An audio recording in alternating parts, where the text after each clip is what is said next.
So again, my name is Nick Roma. I'm your revenue and taxation lobbyist here at the League of Cities. Thank you again for being here. Today, we're bringing you a webinar.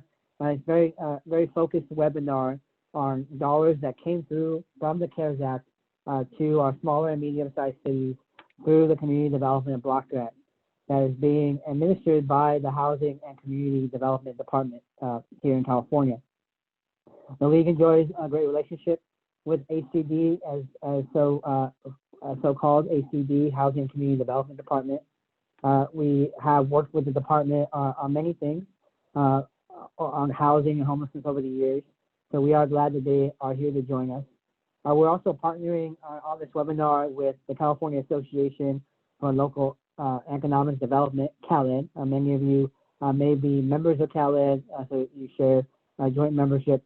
We really appreciate the partnership as our partners in the economic and community development space.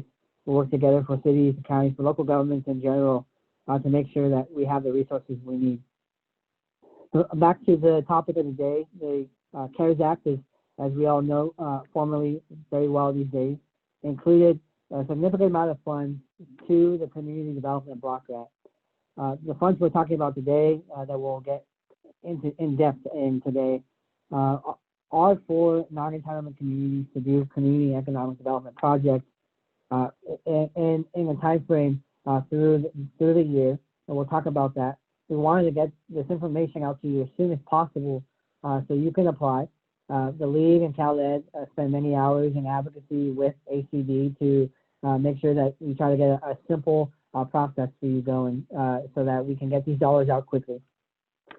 So with that, let me get into a couple of housekeeping items. So first, if you plan on speaking today, you can plan on speaking today and make sure your audio is connected. You should be able to promptly connect your audio when joining the webinar. You can connect through your computer or through your phone. I'm sure a lot of us are familiar with Zoom these days. Just note that all attendees have been muted upon entry, and that we are recording this webinar for dexterity and sharing out for folks who may be missing the webinar today. We can share that with you after. And I'm sure there's going to be a perennial question about the slides. We do share the slides out after the webinar. So how to ask a question? Please, to write a question, we're going to accept questions in the Q&A button on your toolbar below on the bottom part of your screen. You can also upvote other attendees' questions if you share a very similar question, and we'll be able to prioritize those questions during the Q&A portion of the presentation. Next slide, please. So this gets me to introducing Michelle Stevens, who is our partner over at CalEd. She's a program director for California Association for Local Economic Development, again at CalEd. A great partner for the League, works on our rural exchange programs with us, tremendous leader in thinking about how to grow economic development opportunities for cities, counties, and all alike. So first, let me introduce Michelle for a few words. Thank you, Nick. Can you hear me okay? Hopefully, yes. Perfect.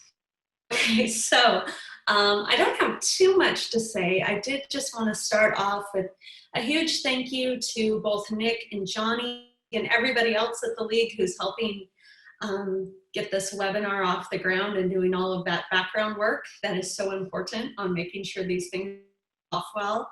Also, I wanted to thank Jessica Hayes from HCD, who's going to be providing the content, which is really why you guys are all here. So thank you to our partners on this, which is, we wouldn't be able to have a successful webinar without you guys. Since we probably have a lot of League members on the call, I wanted to give a little background about CalEd to start things off in case you are unfamiliar with our group. So CalEd stands for the California Association for Local Economic Development. We are a membership association for local economic developers throughout the state. And our main purpose is to support economic developers. And we do that through a number of ways. Looks like we may have lost Michelle's feed. So let's keep going and we'll get Michelle back in a couple of minutes. So let's keep moving on. Let's allow me to introduce Jessica Hayes. Jessica Hayes is a federal program specialist for the California Department of Housing and Community Development, HCD. She has a background in federal grants management at both the state and entitlement level, with a focus on troubleshooting HUD programs. So that's very important for us. She's currently administrating the CDBG redesign process and implementing the new systems and processes to adjust to the SB 106 reports and the 2017 HUD findings. And she's also our expert today on the CDBG CARES Act dollars that we'll be learning about today.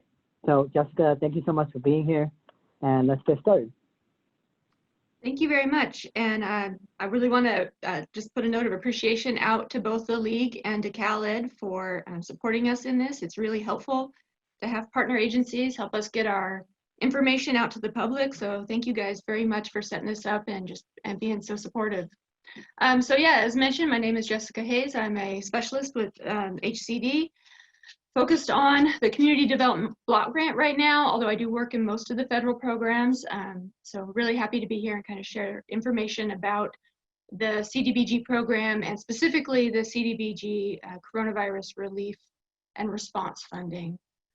So we call that the CV1 funds. So jump into the next slide. So a quick overview, the CDBG CV1 funding comes out of the Coronavirus Aid, Relief, and Economic Security Act, so the CARES Act. And we'll probably reference that a few times because that act shapes a little bit the flavor of the CDBG CV1 funding, and it is the source where that funding deviates from the traditional CDBG funds. The state has approximately 18.7 million once we take out the state operations amount. It was a $19,333,744. But the 18.7 million is the local assistance portion. And this funding, the CV1 funding, is really only for non-entitlement. So if you're an entitlement jurisdiction or if you're part of an urban county consortium, this funding is not really going to be available for you. There was CV1 funding made available to all of the entitlement jurisdictions in the state of California. So there is funding out there. It's just the state funding is specifically for non-entitlement. And it's really identified for COVID-19 response, right? It's not recovery money. Recovery money, it will come later. This is really for relief and response. So it's intended to be used quickly and as efficiently as possible to respond to the immediate needs in the communities.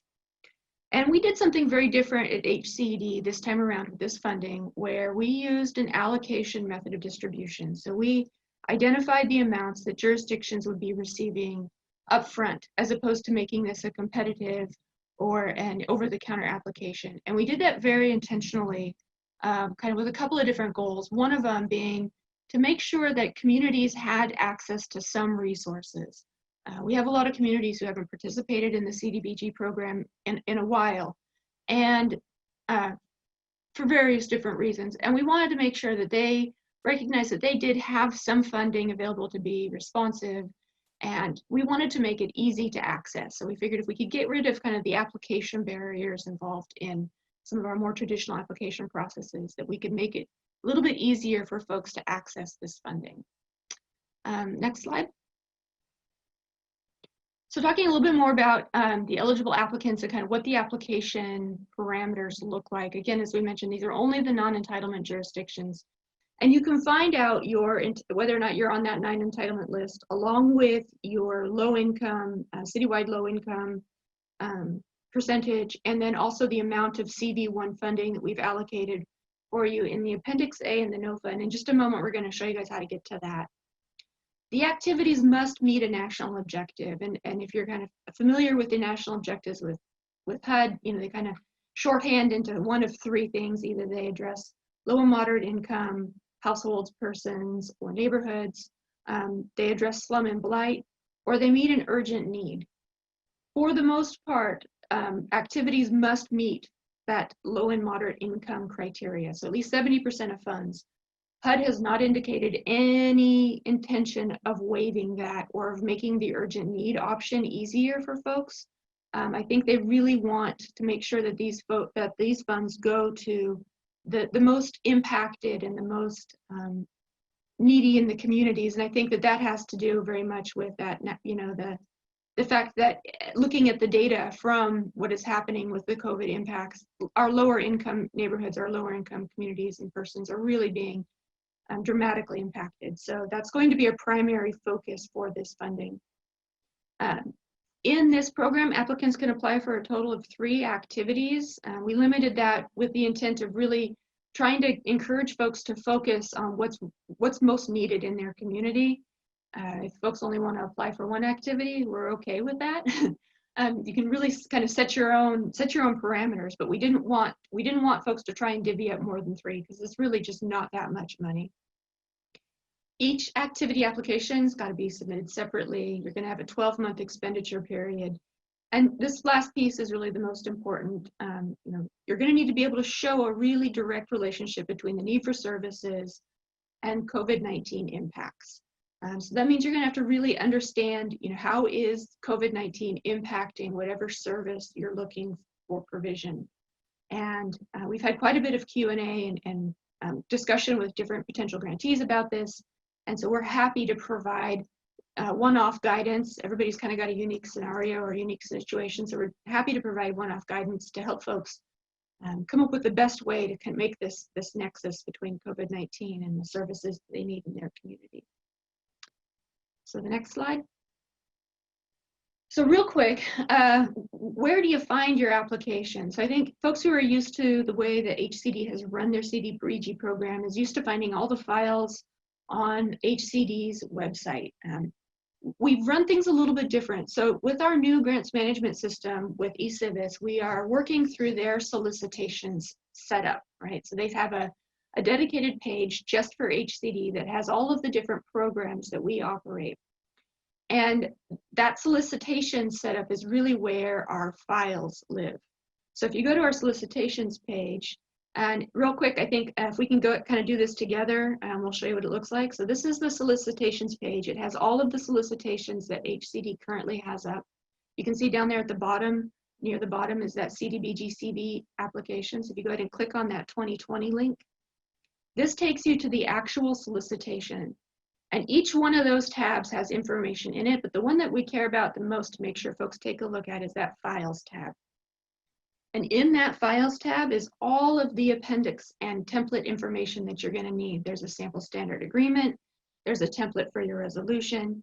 There's that super important Appendix A that has entitlement status and your low mod income status and your allocation amount, right? So accessing these files and using these files as you structure and set up your application is super important. It will really help you to have all the resources you need to do an application. And as soon as you're ready, you've taken a look at the files, you've looked at the NOFA, you've kind of got a feel for the program, you hit that apply button, and it gets you started with either directly starting your application or setting up a profile in eCivis.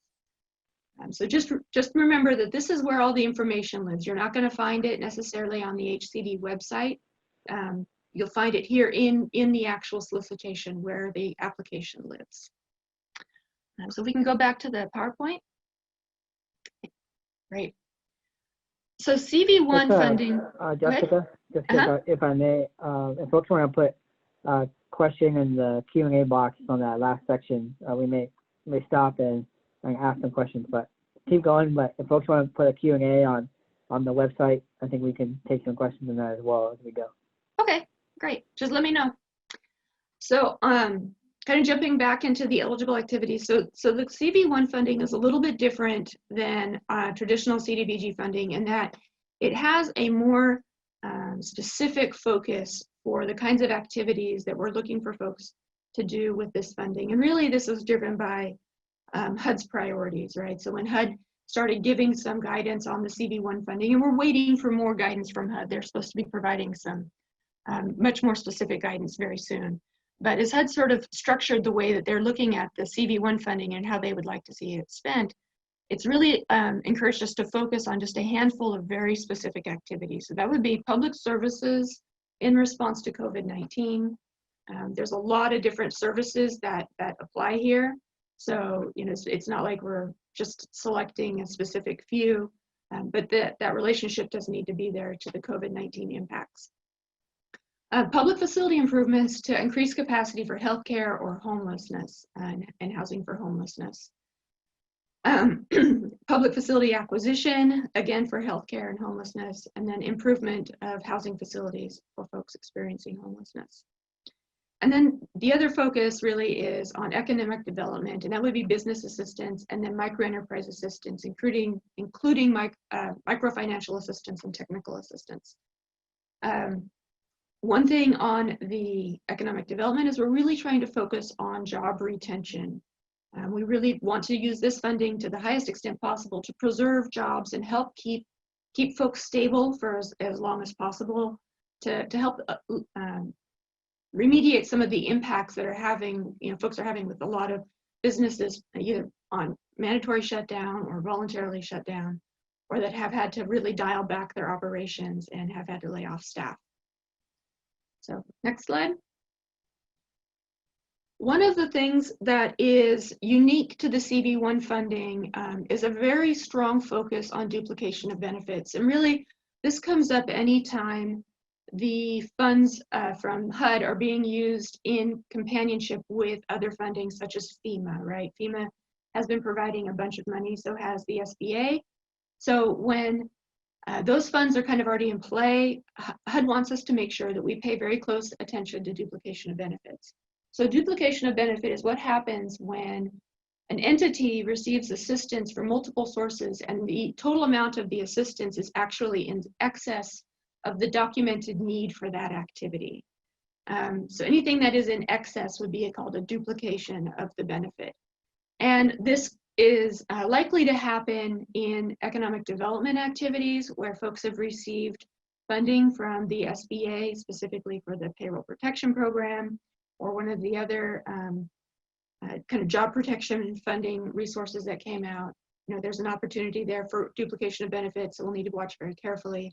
It could also come out in working with Project Roomkey, where funding from FEMA had been used to support that program. So this is something we'll be working with our jurisdictions to make sure that as they apply for their funds, they're thinking about how to track duplication of benefits, how to record that information.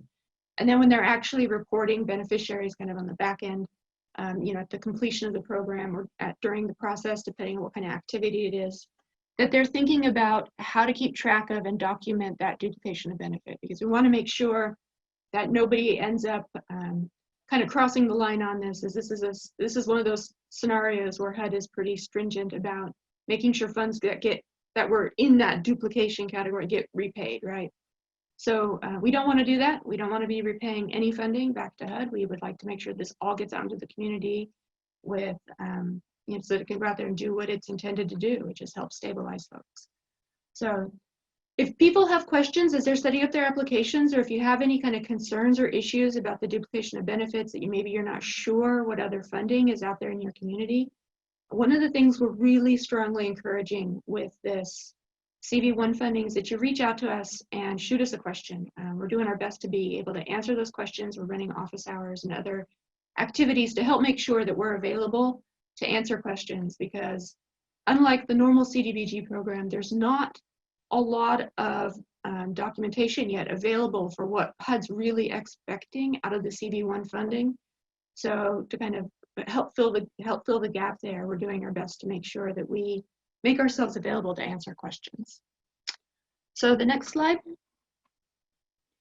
So there is a threshold requirement for the CV1 funding, and the next 3 slides are dedicated to that threshold standard, because it's really important to make sure that as you're preparing your application, you're meeting these kind of basic threshold requirements. So of course, it has to be an eligible applicant. That would be a non-entitlement community. It has to be an eligible activity, so something along the lines of responding to COVID-19. It needs to meet a national objective, so preferably that low mod income, but if you feel like the only option there is urgent need, you'll want to reach out and talk to us so we can help you set that up correctly. We're going to be looking for the most recent single audit if applicable, right? So if your jurisdiction is not does not receive over $750,000 of federal funds, you're not legally required to do a single audit, so we won't necessarily be looking for that from you. But if you do receive that much or more in federal funding, you are obligated to do a single audit. We'll be looking at single audits. We won't be denying applications or denying funding on single audit. Really what we'll be looking to do is to help resolve any outstanding findings or concerns in your audits. We want to help you guys have all the tools necessary to really effectively manage these funds and manage them safely and responsibly, because federal dollars are high liability. So we want to help mitigate that liability for you all. So that's really what we're looking for in the single audit. And just a real quick note, there's a question in the application, I believe, about findings. You know, if you've got a finding, even if it's not an HCD finding, or if it's not a program-specific finding, it's a general finding, you'll want to acknowledge that and then talk about what you guys are doing to kind of resolve that issue. The next required threshold item is housing element compliance. And by compliance, I'm not talking about full certification, right? That's it can be kind of a high bar depending on where you are in your housing element development. Really what we're looking for is basic compliance with Health and Safety Code 50829 and 50830, which basically states that you need to have adopted a housing element and submitted it to HUD. You don't need to have your conditional certification or your full certification. We realize this is kind of this can be kind of a challenge, especially in the current environment with challenges facing different communities. And while there is some funding available from the state to help support housing element updates and housing element revisions, the timing is just really difficult, and we have acknowledged that. So Paul McDougall here at HCD has been working with folks to help resolve issues, and so he's available if you know that your housing element is not ready to go, or you're looking at that Appendix A and you're not on that housing element eligible list. He's your primary contact. And then, we'll want to talk with you and see kind of what your options are and what your path forward might be. The other two kind of basic threshold items is that your applicant needs to be in good standing with the department, and then Article 34 compliance as applicable. And for the most part, I don't think Article 34 is going to be applicable for the majority of the applications, but it is something that we have included just because legal made us. And sometimes things are just there because legal makes you. Next slide. So one of the two other issues for threshold is your public participation. So the CDBG program does require public participation and public noticing to engage. And this is one thing where we need to be really careful about how we structure our public participation in the current environment. So we've revised the public participation requirements for the CDBG program from what HCD had been requiring in the past to streamline it, make it simple, a little bit more straightforward, a little bit easier for folks to meet this requirement. And so we're really only looking for one public meeting or hearing prior to your application. If you are going to be doing an application for our regular CDBG 2020 economic development funds, which we revamped that NOFA to make those funds more accessible, you can do that. A combination is absolutely acceptable. You do need to formally notice it, but you don't need to follow a super strict noticing template, because we know that really long public notices are expensive and there's just not a lot of extra resources available right now. So, your basic public notice needs to meet the who, when, where, why, what, how type of questions. And that how to participate is kind of key. And then when you actually do your public participation, and hopefully you're doing it virtually, we really want folks to take advantage of virtual meetings as much as possible. In-person meetings are just very kind of fraught right now. So we strongly encourage the virtual meetings. But prepare a slide deck or a handout or some other kind of documentation that provides additional detail about what you're doing for this CV1 funding. And then you'll submit that along with your public notice to show that you've met that public participation requirement. And that should help reduce the cost and just kind of the overall difficulty of getting your public notices out. If you're looking for more information about how to do your citizen participation, we actually did include a paragraph about citizen participation during a disaster in our updated citizen participation requirements, and you can find that on the plans and reports page of the HCD website. So if you're having a hard time finding that, let us know. We'll shoot you a link. They're updating our website to improve our ADA compliance, and so some stuff's gotten shuffled around a little bit. Next slide. So the other threshold item that's really important and that can be a little time consuming, so we want to give folks enough time to really get this part down, is the local governing body resolution. So we've included a template in the appendix, and I believe it's Appendix D, that has a sample resolution. It's a HCD legal approved resolution template. You can, of course, add your whereases on there for your context. I'm a big fan of context. It makes it a whole lot easier to know what we're doing. So, you're not committed to just using that, but we would strongly recommend that if it is all possible to use that template as you're doing your local governing body resolution. And at a minimum, if you decide that you can't really use our template, you need to use your own template. At a minimum, you have to include the items in our template in your own template. So some of the common issues that we've identified is designated signatories. If you're designating a signatory by title, that means that someone at HCD is going to need to look at your website, make sure it's current, and that the person who's signing is actually the title of the person that was identified by title in the resolution. So you want to make sure your website is up to date. If you're identifying a specific person, then that's great, and we can use that directly. If you are designating multiple people, make sure to use or as opposed to and. Otherwise, our legal is going to make sure everybody listed has signed. And really, what I think mostly the intent is to identify multiple people so that whoever is available can sign. So make sure you use that or. And then the ayes, the noes, the abstains, and the absents. One of the questions that always comes up, if that information is not there, is how many people are actually on their board or on their council. And that is a time-consuming. I know it's a quick Google search, but if it's a quick Google search for everyone, it's kind of time-consuming issue to address. So you'll want to make sure that ayes, noes, abstain, absence is there with, however many people said yes or no or abstained or were absent. So really, those are the key threshold items that we're looking for out of the application. If folks have any questions about, whether or not something meets that threshold criteria, definitely just reach out to us, and we'll give it a quick preview and let you know. So jumping into the next slide. So the other things that are really important to kind of pay attention to as you're processing or preparing your CV1 application is that all of the federal cross-cutting requirements do apply. There are no exemptions.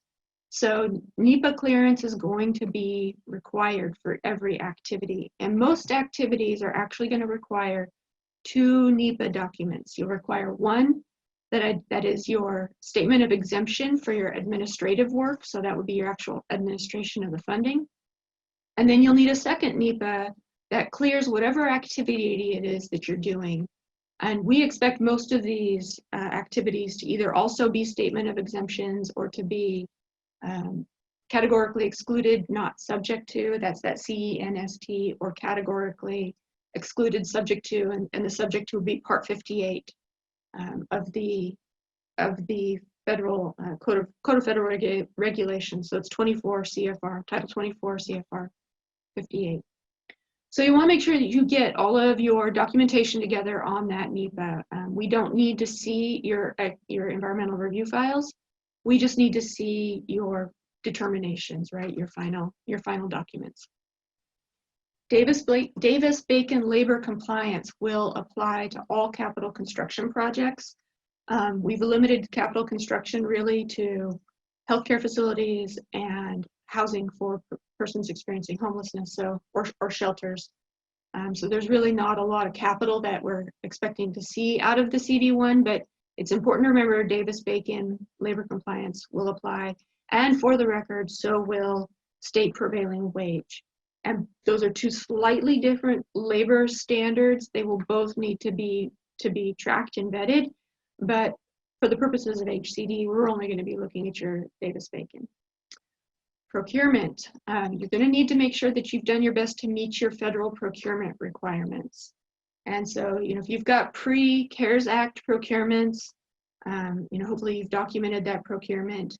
If you've got something that you think is eligible for CARES Act funding, and we'll talk a little bit about pre-agreement costs here in a minute, let's talk about it. Well, let's see how you procured it. Let's see how we can figure out how to make that work so that you can get all of your eligible costs covered. And then the fair housing. We're not asking for specific fair housing documentation this time, but there is a statement in the assurances, and that's one of those forms that are that's in that files tab. Oh, and by the way, make sure you put your jurisdiction name in that statement of assurances. It makes it really hard to process them if we don't know where they come from. So make sure that you're preparing that document also, but that document has affirmatively furthering fair housing in there as a commitment. So it's just something that we need to make sure that folks are tracking on. Next slide. So application submission, just a real quick overview, take a look at the application instructions. We've really tried to include the instructions in the application in a fluid, usable, user-friendly sort of way. If an instruction is unclear, reach out to us. If it's unclear to you, it's probably unclear to someone else too, and we may want to go in and revise that instruction to help make sure that we're asking the right information the right way so that we get the best response. And we promise we're not going to bite. No question is too minor. We really encourage folks to reach out and ask questions. It really helps us to make sure that we know what your needs are in terms of learning about the programs, so that we can be good partners and provide you with enough information. There's that link again for our solicitation page, so you'll want to go there to start. If you've never set up a portal account with eCivis, when you go to apply for the first time, it will help you set one up. It'll kind of prompt you through, and it's a very basic account setup process. If you've already gone through and done that, then when you go and hit that apply button, it'll get you started. You'll log in and you'll be off to the races. You want to make sure your applications are complete. Please don't leave any blank pages, and please don't upload documents that say NA or does not apply, or blank pages. That makes it really hard for us to review.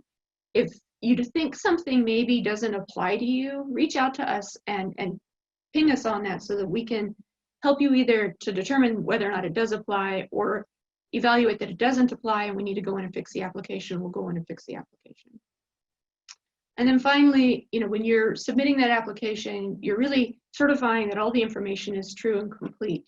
So you want to make sure that you really have gone through and the questions and the answers line up with the documentation that you've provided, right? So yes, we have findings, and here is our findings resolution plan, or no, we don't have any findings, and here's our single audit for proof.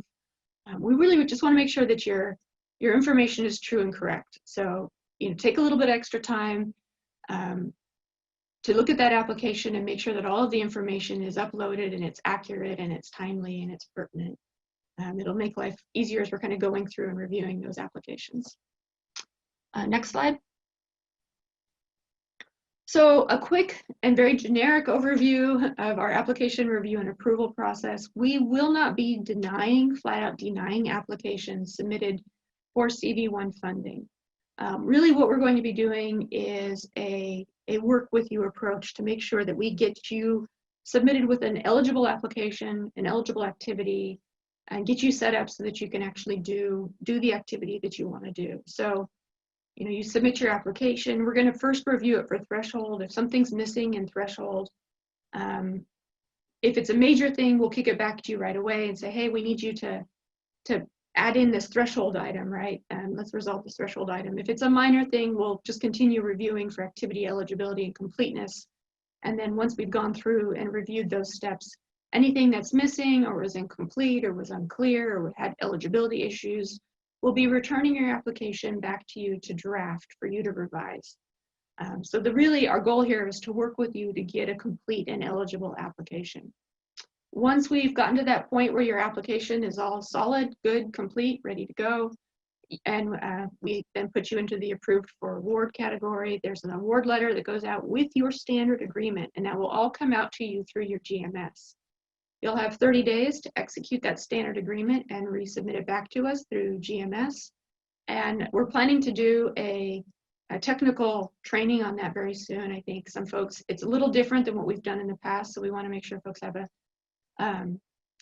a good understanding of what that process is. It's been kind of hit and miss as we've gone through our earlier grants to see whether or not that works for everyone. As soon as you've submitted that agreement back to HCD, we will execute the agreement and we'll transfer your activity into operations. And once that moves into that management and operations stage, you're ready to start really drawing down your funds and making your activity go, right? And really getting the funds out into the community. So next slide. So a few things that have kind of come up, some frequently asked questions that we've received, and I know that there's going to be more questions, and we're happy to continue asking questions. But here's a few things that have come up over and over again in our office hours. So I wanted to make sure we kind of talk about it a little bit here, just in case it didn't come up again. Pre-agreement costs. So if you've read the CARES Act identified costs expended in response to COVID-19 from even before when the CARES Act was actually approved as potentially eligible costs, right? So we also, as part of the CDBG redesign, we've been allowing costs incurred prior to standard agreement as also eligible. So this is really in alignment. In order for those costs to be eligible, there's a few things that you're going to need to document. First, that the cost was COVID related, right? It's got to be, it's got to have a direct nexus there to that COVID impact. And then you'll need to document that you did some sort of procurement, and that would be, you know, whether you did basic federal procurement for a contract, whether you signed a subrecipient agreement or similar, or whether you did some sort of emergency procurement. You'll need to have some documentation on how you procured. And then finally, you'll need to make sure that you include and identify those pre-agreement costs in your program budget when you submit that budget through the eCivis Grants Network online portal. That way we know what money you've already spent and that those costs have already been incurred. And that also lets us know kind of what to expect for your first funds request. But if you've got a lot of money kind of hanging out there, you know, we'll want to make sure that we get you set up as quickly as possible to get those costs reimbursed. So that's kind of a little bit about the pre-agreement costs. If folks have additional questions, we can definitely get into that. The next section there's, oh, too fast. Multi-party applications. So yes, if you all want to partnership and come in multiple on an application, we strongly encourage that. That would be great. We want to make sure that you have an MOU or similar legal agreement between your partners. Submit one application under whoever you've identified as the lead agency, and kind of recognize that they're going to be responsible. I have a very drafty MOU template that I can provide to folks. You're going to need your legal to go through it and get rid of the drafts, you know, tighten it up, do a little weatherization on that thing. But, you know, if it's a place to start, I'm happy to share that if folks would like to see that. You'll want to make sure that you identify your partners if you're doing an MOU, a multi-party application, in the application profile and then also in the narrative. And the application profile is the profile that you go in and edit right before you start an application. And we did a little bit of training on that with our eCivis. So, you know, we'll be directing a little bit more to some of those trainings if folks are looking to see how to do that. And then just make sure you keep your contact information and your profile current. There's a mechanism for us to recover profiles where a staff member has left or is no longer able to access that profile, but we really want to make sure folks are keeping those profiles current, because as you get into more and more your grant administration, you're going to be logging in a lot. So we want to make sure that you have that access. And then I think, next slide. So just a real quick look at the timeline. The NOFA has been out for a while. We've had the application window open for about a month. Our application deadline is August 31st. Although if folks, if we get a lot of feedback that that's making life difficult for folks, we can definitely be negotiable on that. The awards, we're going to be doing awards as applications are received and standard agreements as awards are announced. So this will all be kind of a rolling process. We won't be waiting to review these applications. So as soon as they start coming in and are submitted as complete, we'll start taking a look at them. And I believe that is my whole presentation. Thank you so much. I appreciate it. So we have about 8 questions. So I'll start reading them off and we'll get going. Does that work? Sure. All right. So let's do some straightforward ones, or hopefully straightforward ones, and then we'll dive in. So we have Eduardo. He's asking, are we able to submit multiple applications for different projects? Absolutely, and you should. So each different activity that you're planning to do, you'll want to do a separate application. So for example, if you want to fund a food bank, and then you also want to do a senior support program, that would be two separate applications. If you want to do an economic development and also a food bank or a Meals on Wheels, that would be 2 separate applications. So a separate application for each activity. Great. So maybe going back to your last slide, so Eduardo also asked when we are able to start submitting applications. I believe the answer to that is you can now submit applications. When are they due? As of right now, they're due on August 31st. Yes, but if you want to hit submit because you're done and you want to do it before August 31st, we fully support that. We'll get to reviewing it right away. So last time I checked last week, we hadn't had anybody actually hit submit yet. We had about 60 applications started. So that's a really great sign, but nobody had actually finished and hit submit yet. So as soon as you hit submit, we'll start taking a look at it. So we have Paul from Point Arena asking, is the program non-competitive? And I guess that goes back to one of your beginning slides and comments about how we were able to allocate these dollars. Can you talk a little bit about the process, the non-competitive process of this? Absolutely. So yeah, absolutely. These funds are not competitive. What we did is we used the PLHA program, which came out of SB2 funding, which had used the CDBG formula to extrapolate, kind of using some very similar variables, how much money would be received by non-entitlement jurisdictions if we just ran the formula all the way down and didn't stop at like a jurisdiction population threshold, right? So we used that formula to identify allocations. So in that Exhibit A, the amount of money associated with your jurisdiction, that is your money to use in whatever activities you feel are going to be the best fit or best meet the needs of your community. And there's no competition there. There's no relativity to it. It's really, identify the activity you need and get started on that application. And then we'll help you make sure that your application is complete and ready to go by the time we award you funds. So, yeah. This is a clarifying question. So we have a question. If a city is part of an urban county, may that city still apply for this funding? My understanding is the answer is no. Correct. That your urban county has received the direct allocation from the CARES Act, and you can work with them to get those dollars. That's exactly right. And it's important to remember that, the CDBG funds are based on population. So if your population for a jurisdiction has been counted as part of the urban county, they've actually received funding for that jurisdiction's population. If you're not part of an urban county, you're a non-entitlement, then that means you get counted in the state's population. And so the funding for your population is part of the state's allocation.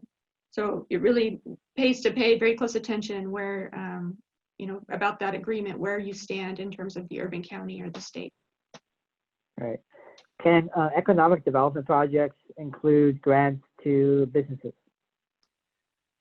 So I'm always very cagey about using the grant word when we're talking about economic development. There is a mechanism by which you can do these very, very flexible kind of financial assistance programs. We're promoting forgivable loans, especially in micro enterprise, which, that's not too far off from a grant. We do have grants as eligible under our new program. We're working on revising the economic development chapter for our program. And so we do have grants as eligible under micro enterprise. So it'll be a very specific scenario. But to help kind of avoid confusion, I'm really trying to stick with the forgivable loan terminology so that folks can understand what that means. But really it'd be some minimal underwriting and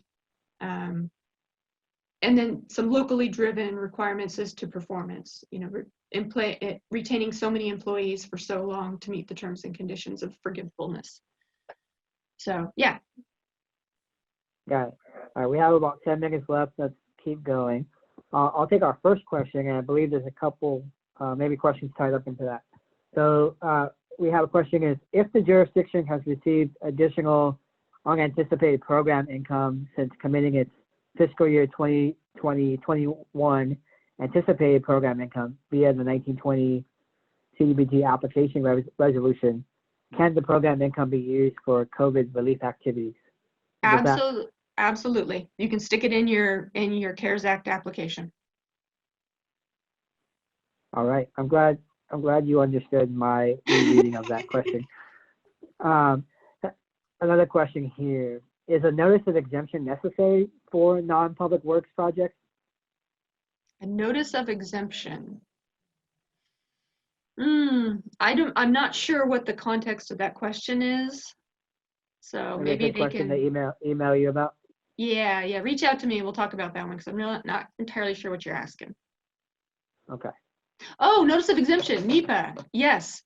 Yes, you need a notice of exemption for any general admin. Sorry, took me a second there. Okay. And then you'll need whatever NEPA qualifies to meet the activity. So you'll need the notice of exemption if you're doing public services, if you're doing economic development. If you are going to be taking an admin cut out of the funds, you need to submit a notice of exemption. All right, so the answer is yes to that, Carl. Can the CV1 funding and CDBG economic development funds be combined for one program? So, kind of, maybe. We are not encouraging that because it just makes it very difficult to administer on both grantees' end and on our end. But if that's the way somebody wants to do it and they don't really have another path, or that is their need, reach out to us and let's talk with them about how to set it up so that it makes it easiest for everyone to administer. So it's yes, but it's kind of a qualified yes. Got it. This is a question, and maybe back in terms of the list that ACD is keeping. We have a city asking if our city is not listed. I'm assuming it's not listed on the allocation table. Does this mean we are not eligible? Yes, that probably means you're part of an urban county or you are a direct entitlement. Nobody actually manages that non-entitlement list. It's up to jurisdictions to tell us when they move into and out of a urban entitlement. HUD does not manage a non-entitlement list. So every once in a while, you know, if somebody should be on that list and they aren't. So if you strongly feel like you should be on that list and you aren't, send me a note real quick and we'll do some research and figure it out. But to our latest knowledge, that is the list of non-entitlement jurisdictions in the state. Got it. Thank you. So do you have an understanding of whether or not the economic development funds can be used for purchasing or distributing personal protective equipment, PPE, to businesses? Yes, absolutely. Yes, it can. and we'll talk with folks. We're going to be doing additional training on economic development. We had a webinar last week. It was very well attended, but we got a lot of questions. So we'll be doing some follow-up work with folks on that. Got it. And you had mentioned there's a question to you about providing, straying away from grants, forgivable loans to small businesses. You had mentioned some type of documentation that businesses are required to submit, or you recommend that the businesses submit documentation to that. Can you repeat that? Or? Yeah, so for any economic development kind of output, there has to be some sort of underwriting. And y'all can't see me, but I'm doing air quotes around underwriting. I'm not really talking about the same kind of or level of underwriting that you would necessarily use for like a high dollar loan or a mortgage, but there has to be backup documentation because you've got to be able to track that duplication of benefits information, right?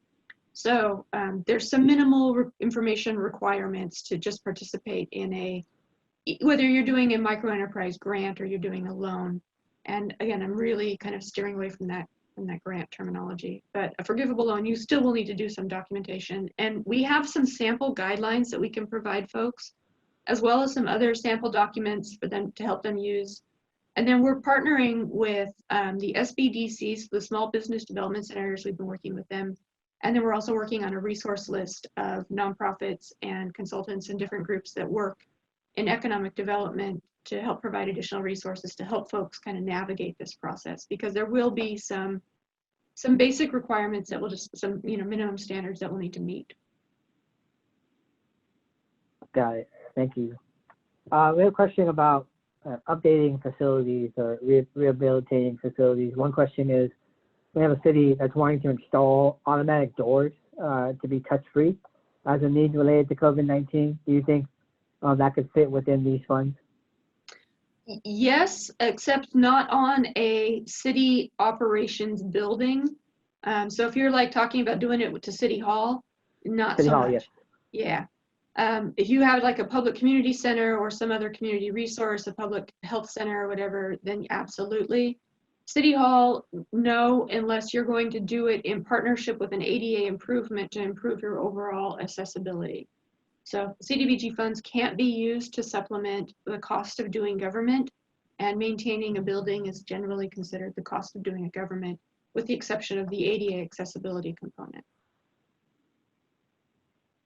So that would be a similar. We have another question about adding generators, backup generators, it seems, to 3 facilities in the event for the need for shelter or surge capacity when there's a public safety power shut off.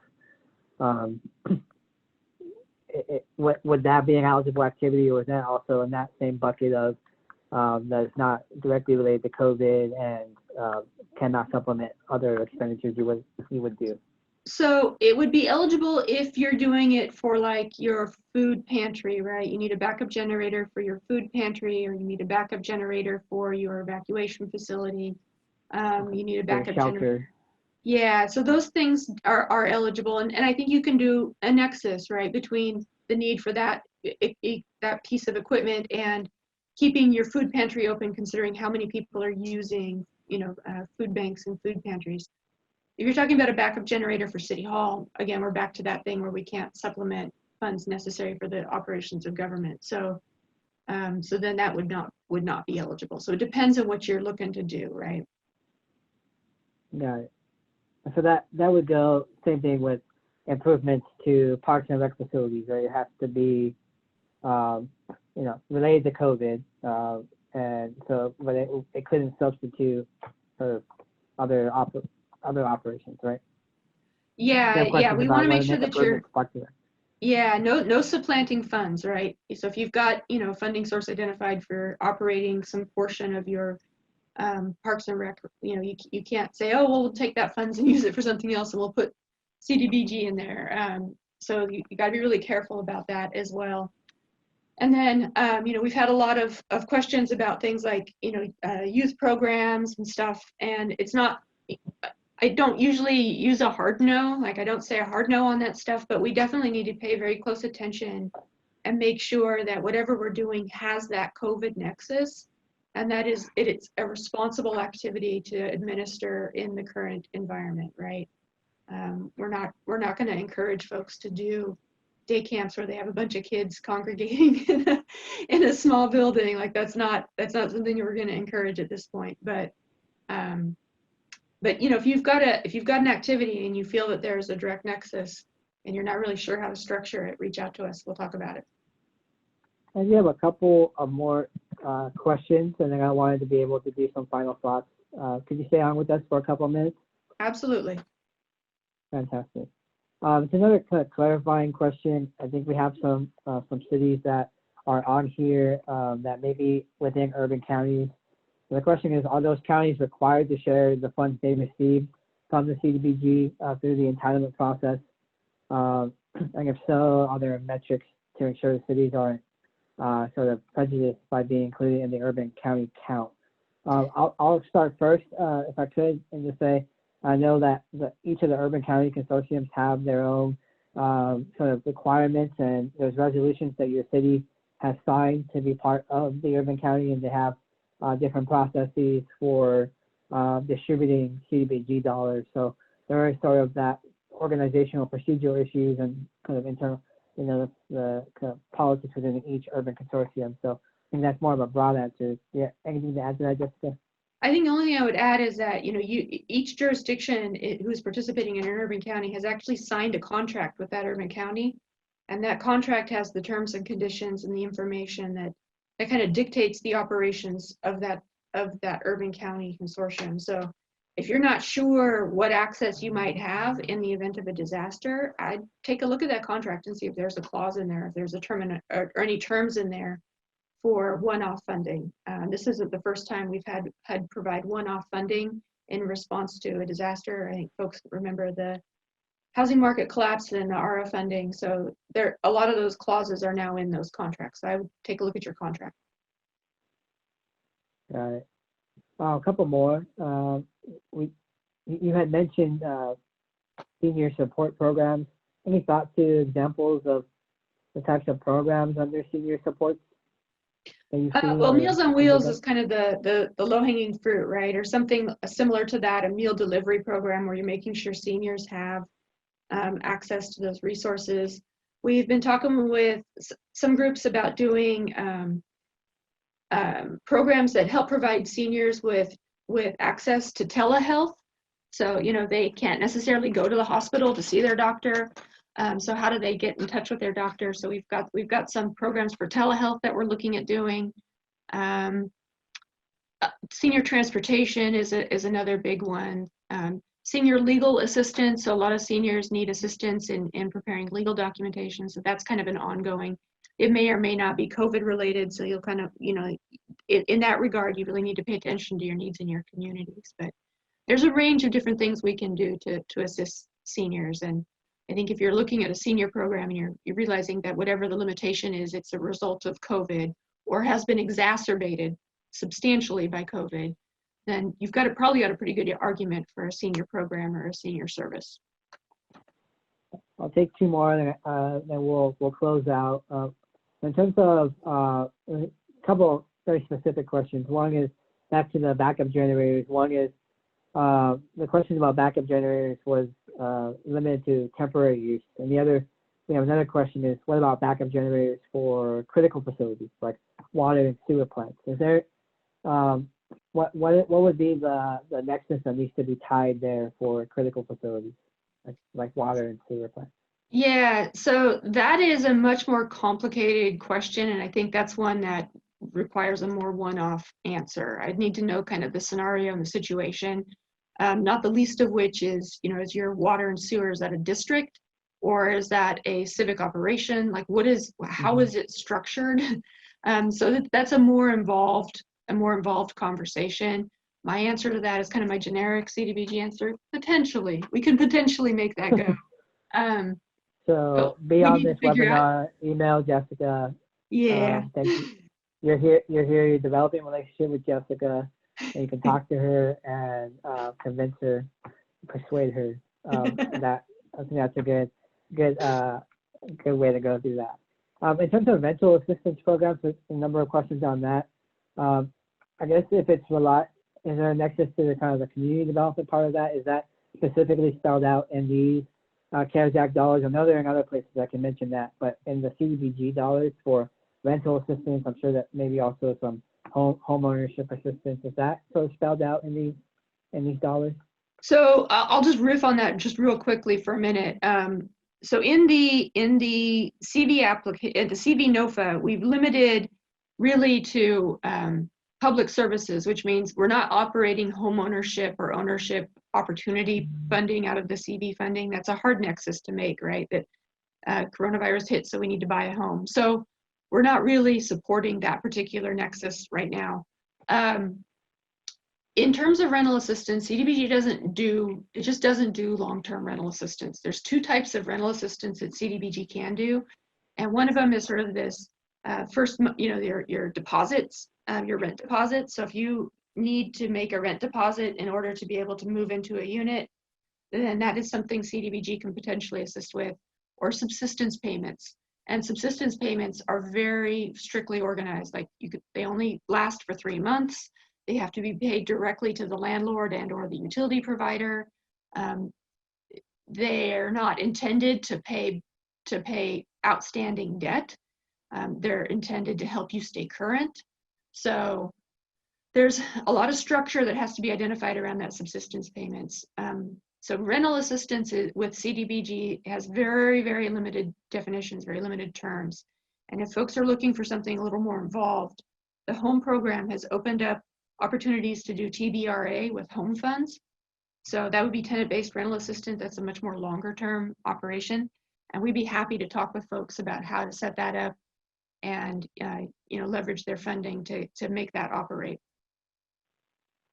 All right, thank you. Before I turn it back over to Michelle, I know she got cut off earlier. I want her to be able to finish her thoughts. One, again, thank you, Jessica. In terms of rental assistance, other assistance that's out there, I will just plug in that the CARES Act allocations directly to cities is now available. Department of Finance has put out a certification document. A number of cities have already signed that. That can be used for rental assistance and a variety of other things. I'll put my email on here. The certification document was sent to all city managers. Again, talking about different funding sources, the CARES Act dollars to your cities directly that the league fought for to get from the state. And so if you haven't heard of that, or your city manager hasn't heard of that, feel free to reach out to me. We'll be continuing to do that. The deadline for that is Friday. So there's that. So again, thank you to Jessica. I'm gonna turn it over to Michelle for your thoughts. Thanks, Nick, and I apologize for my internet cutting out earlier.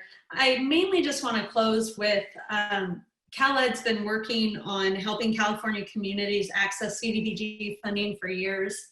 We're really happy that we could partner with the League today to help get more information out about the coronavirus specific funding from the CARES Act, and just hope that this helps communities take advantage of this funding and make a difference in their communities.